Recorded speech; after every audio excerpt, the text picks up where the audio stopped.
This is Rob Nieuwpoort, who lives in the Netherlands, and was struck by the green virus which lurks behind him.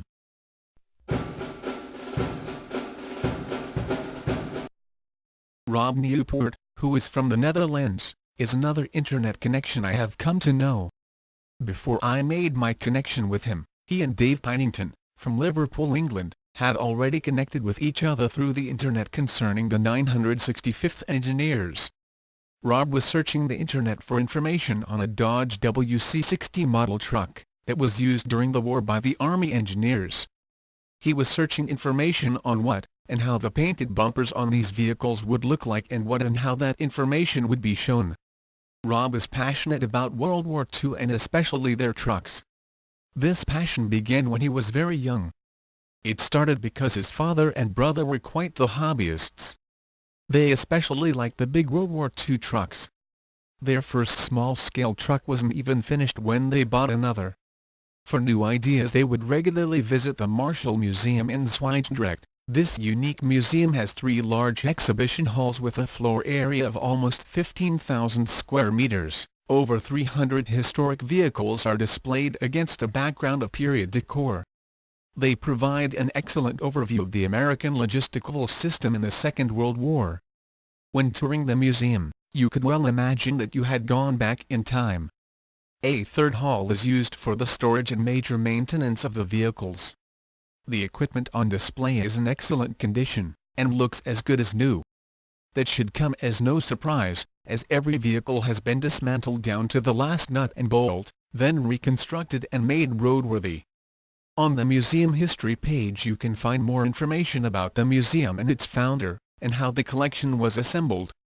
During Rob's early years in this hobby it became evident to him that it would be nice to own a Dodge, and to enjoy the great tweaks he would get out of it. He was contacted by a member of the Keep Them Rolling, which is a military vehicle association in the Netherlands, and after a test drive he was totally sold on getting one. Here is a little history on the Keep Them Rolling Association. The name Keep Them Rolling was a cry very often heard by the drivers of the trucks from the Allies in World War II. This was to make sure supplies came to the front line in a steady stream, so that the frontline troops would never be without food or fuel at any time. Just for that reason a gigantic stream of military trucks drove back and forth between the beaches in Normandy, and later from Antwerp, to the front-line troops on the move. The name Keep Them Rolling now lives on in their association. This club was established August 21, 1972 and now has some 15,000 members, whose goal it is to restore and keep in good shape military vehicles such as cars, armor, trucks, boats and planes from World War II, some of which are owned by members of this club.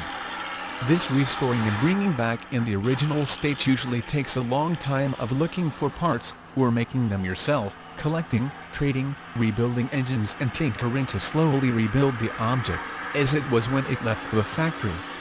The deplorable state in which some units are found in places in Europe and even out of Europe is such, that sometimes you can hardly see that it ever was a driving vehicle. Very often so many parts are missing that to make one unit, you would need 2 or 3 complete units. Even then, we are not talking about the rusted panel work that has to be replaced or altogether missing.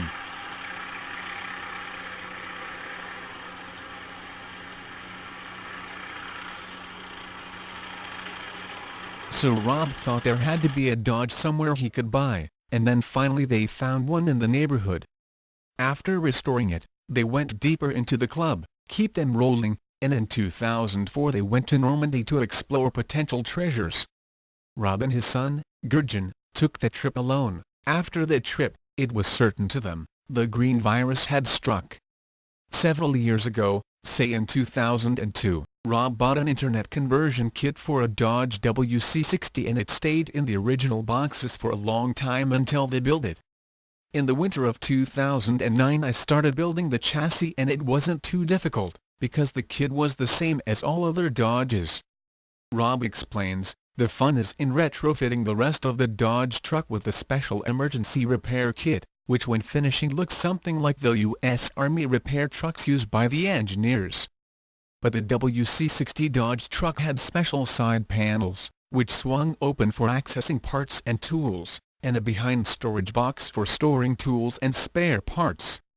During their restoration, Rob spent a lot of time on the internet looking for photographs on how and what these special features look like, and where he could obtain any manuals, but he came up with nothing. During all this research, Rob came to find out that this model was a very special Dodge maintenance truck. He even joined the Dodge International Forum, but again very little or no information was forthcoming. Meanwhile, he discovered that the Dodge WC41, a half-ton Dodge, had the same body as a WC60 with minor differences. Large parts of the bodywork, layout, cover and foldouts were the same on both models. So finally Rob had some solid information he could use, because the WC41 was preserved, and there was copies of its manual in England with pictures of the upright tilt, a nice start for this model. Rob discovered some interesting facts about the Dodge WC60 on an internet forum. He found a person who owned one. This person explained that he knew of only one other in existence, and it was located in a Dodge museum. The man who owned the WC60 was a trader in Minnesota, and his name was John Bissell, and he was not selling it. So Rob asked him for information on the Dodge truck, but got no response from him. He guessed he was very busy. Rob continued searching the internet forums for anyone willing to sell a WC60. Again little or no response. So they made plans to make a replica. They found a similar frame with the same wheelbase, and started the bodywork using a model and some information obtained from John Bissell. They made their part list for the project, and while discussing the project with a friend who convinced them that a replica is not the real thing and not worth the effort, unless it was the real thing, Rob rethought his project and agreed with his friend. Now he was back to square one. So Rob and his son Gurtjan wrote a letter to Mr. Bissell explaining to him their membership in the Keep Them Rolling Association, and emphasized their commitment for restoring military vehicles. They explained the importance of obtaining a military maintenance vehicle for their association, and asked if he would reconsider selling the Dodge to them. To their surprise, they received a letter from Mr. Bissell that he would sell the WC Dodge to Rob and Gurtjan, but no price was disclosed in the letter. They received more pictures of the truck's nameplate, and it was the real deal, the one they were seeking for so long. Rob contacted a container company, who was a trader in Holland, and secured enough room in one of their containers to ship the WC Dodge from the United States to Rotterdam. Rob wired the money to Mr. Bissell, and all that was left was to wait for the ship's arrival that contained the WC60 Dodge. 12 long weeks passed, when they finally received a call from the container company who shipped the truck. After a few days later, the container company delivered the container to them. After opening the doors on the container, they could see a lot of stuff on, under and behind their Dodge truck. They finally pulled the Dodge out, and found out that only the steering gear was working. So after the truck's free fall out of the container, they were finally looking at the only WC60 in the Netherlands. Ron walked around the truck for what seemed like hours, while he looked at all the details. He saw more and more original parts, and he was very excited at what he was seeing. So they packed the loose stuff in the shed and the Dodge in the field. Rob described the truck as little more than a yellow scrap heap, with a connection between the 965th Engineers and the Dodge WC60. During Rob's continuing research, he came in contact with Philippe, a Frenchman who was emailing for a friend. This friend was also in possession of a Dodge WC60. During a holiday in France, Rob visited the two Frenchmen, and they exchanged pictures and discussed many details concerning the truck. In one of the pictures Ron received from one of the Frenchmen was a picture of a truck used by the 965th Engineer Maintenance Company during World War II. So Ron's new quest was to locate someone in the 965th Engineers who had any first-hand knowledge on the truck, and if they also knew how the unit's identification and numbers were configured on their truck bumpers. So Ron went back searching the internet for information on the 965th Engineers, and came across Dave Huntington's email, the same email I also found. It was Dave who introduced me to Ron, and I sent Ron a blow-up of one of the 965th trucks, which I received from Dave, that clearly shows the painted marking on their front bumper. I had their markings, but I had to research what their meaning meant. The answer to that question was found in the Corps of Engineers book entitled, The War Against Germany. I sent this information to Rob.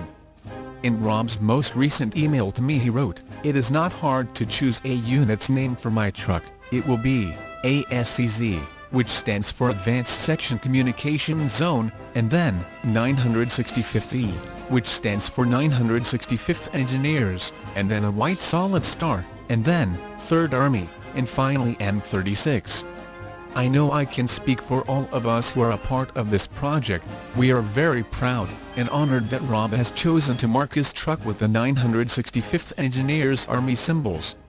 Thanks Rob, from all the soldiers and families of the 965th Engineers Maintenance Company. Your story and the efforts of all the members within, keep them rolling, demonstrate to the world their appreciation to all the soldiers for their sacrifices during World War II.